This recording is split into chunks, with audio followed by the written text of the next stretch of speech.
ఈరోజు శాసనసభలో తెలుగుదేశం పార్టీ వాళ్ళు ప్రవర్తించిన తీరు చాలా దారుణం. దీన్ని తీవ్రంగా ఖండిస్తున్నాం. ఎందుకంటే ఈరోజు చంద్రబాబు నాయుడిని ఆయన అధికారంలో ఉన్నప్పుడు ఆయన ప్రోద్బలంతో జరిగిన స్కిల్ డెవలప్మెంట్ స్కామ్లో దాదాపుగా 241 కోట్లని దోచేసుకోవడం, అలాగే బోగస్ కంపెనీలతో ఎలా ఆ డబ్బులు దోచుకున్నాడు, ఎక్కడెక్కడ సంతకాలు పెట్టాడు అన్నీ క్లియర్ కట్గా తెలుసుకున్నాకే అతన్ని రాజమండ్రి జైల్లో పెట్టడం జరిగింది.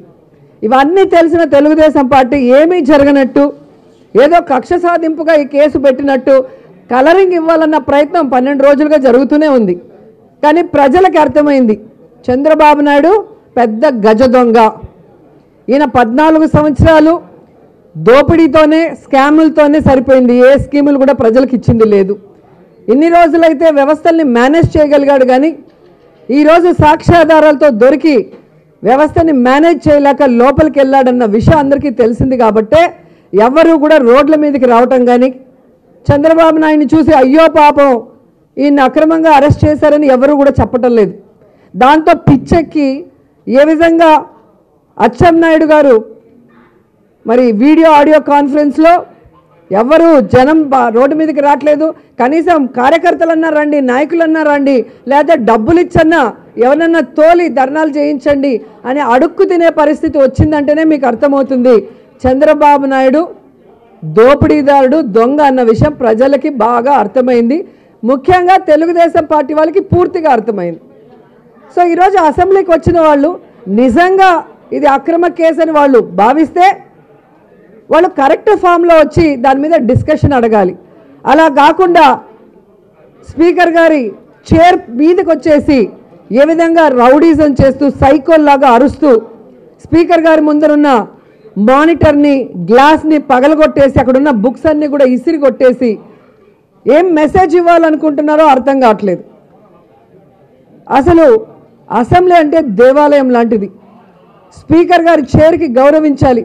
ఒక బీసీ స్పీకర్ గారిని ఇంతలా అవమానించడం ఎవరు కూడా హర్షించరని కూడా ఈ సందర్భంగా తెలియజేసుకుంటున్నా. ఒక పక్క ఫైనాన్స్ మినిస్టర్ గారు బుగ్గన గారు క్లియర్గా 2 సార్లు లేచి నించొని ఈ సబ్జెక్ట్ గురించి డిస్కస్ చేయడానికి ప్రభుత్వం సిద్ధంగా ఉంది, కరెక్ట్ ఫామ్లో రండి, మీకు కావాల్సినంత సమయం ఇస్తాం, మీరు అడిగే ప్రతి క్వశ్చన్కి కూడా మేము క్లియర్గా ఎక్స్ప్లెయిన్ చేస్తాం, అన్నీ కూడా పేపర్స్ ద్వారా చూపిస్తామని చెబుతున్నా కూడా వాళ్ళు ఈ విధంగా మీసాలు తిప్పడం, తొడలు కొట్టడం, బూతులు మాట్లాడటం చూస్తుంటే రాష్ట్ర ప్రజలకు ఒకటే అర్థమైంది. బావ కళ్ళల్లో ఆనందం చూడటానికే బాలకృష్ణ ఈ విధంగా మీసాలు తిప్పి తొడలు కొడుతున్నాడే తప్ప నిజంగా ఎన్టీఆర్ గారి మీద చెప్పులేసినప్పుడు తన బావ చంద్రబాబు నాయుడు మీద మీసం తిప్పి తొడగొట్టుంటే ప్రజలు హర్షించుంటారని, సొంత తండ్రిని చెప్పులేసి మైక్ లాక్కొని పార్టీ లాక్కొని ఆయన చావుకు కారణమైన రోజు ఈ బాలకృష్ణ కనిపించలేదు.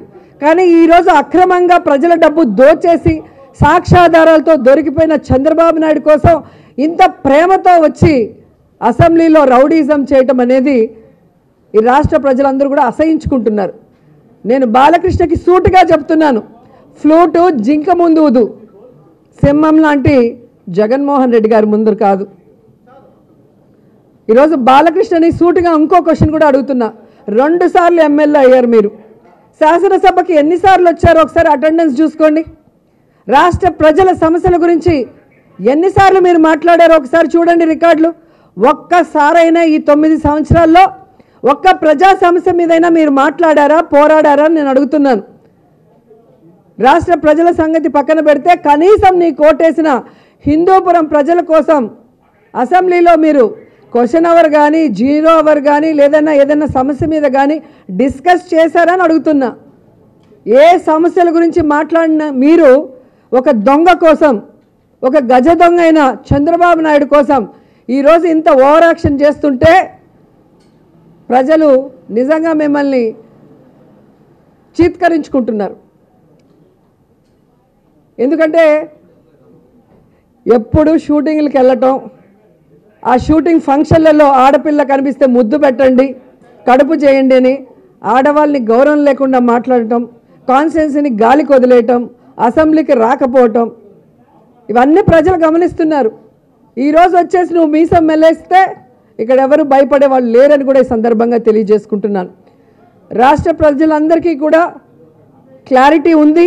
ఇంకా క్లారిటీ కావాలి అంటే ఈ అసెంబ్లీ సెషన్స్లో చంద్రబాబు నాయుడు అధికారంలో ఉన్నప్పుడు స్కిల్ డెవలప్మెంట్ స్కామ్ ఎలా జరిగింది, దాంట్లో చంద్రబాబు నాయుడు పాత్ర ఎంతుంది, ఆ తర్వాత అచ్చెన్నాయుడు గారి పాత్ర ఎంతుంది అనేది క్లియర్ కట్గా ఎక్స్ప్లెయిన్ చేస్తారు. ప్రజా డబ్బుని దోచుకున్న ఎవరిని కూడా వదిలిపెట్టేది లేదు అని కూడా ఈ సందర్భంగా చెప్తున్నాం.